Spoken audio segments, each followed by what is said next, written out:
Hi, it's been a while, but I'm back.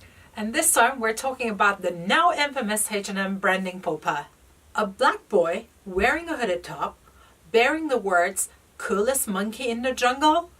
You'd be forgiven to think that the Donald, a very stable genius, had temporarily taken control of the H&M marketing team and come up with this idea. And this gaffe comes only months after the retailer had to pull out yet another hooded top bearing the words "dogfight in random alley" after complaints from the animal rights organization PETA over the dangerous messaging about dogfights. Now, before I get trolled by the average IQ'd, average Daily Mail users balking at the accusations and defending H&M's innocent mistake, let's look at the connotations of monkey in relation to black people. Here's a fact. The use of the word monkey as a racial slur in European cultures dates back to the Middle Ages. The idea of apes being inferior to humans dates way back to Plato, the Greek philosopher. But it was the medieval Christian discourse that first disseminated the idea of simians being devilish, lustful creatures. In 1633, English poet John Donne, in Metempsychosis, even made one of Adam's daughters be seduced by an ape. Since then, racist and sexist discourse on apes go hand in hand right with imaginings of humans mating with apes, often contextualized to Africa, which was then considered as a hotbed of monsters. Science isn't any saner either, of course.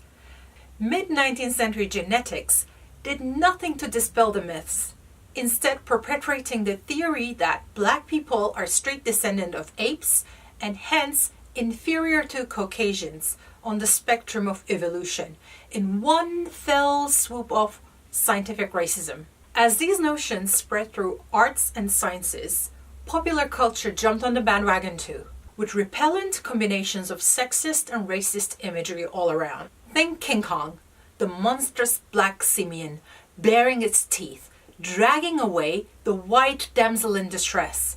Think Tarzan, the Aryan white man rolling over the jungle, where black humans are depicted ape-like and the apes, in actual fact, more human-like. Think Belgian cartoonist Hergé's Tintin à Congo, where Africans are depicted like ape-like savage creatures.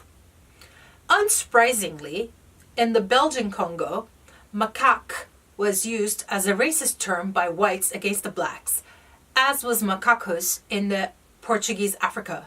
The Congolese leader Patrice Lumumba, in his 1960 independence speech, much to the outrage and astonishment of the then Belgian court, concluded, "We are no longer your monkeys." But almost 60 years on, it seems some people have missed the memo.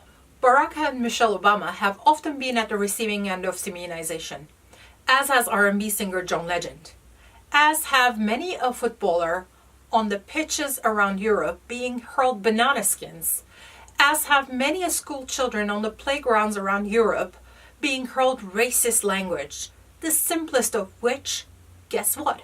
Monkey. History lesson over.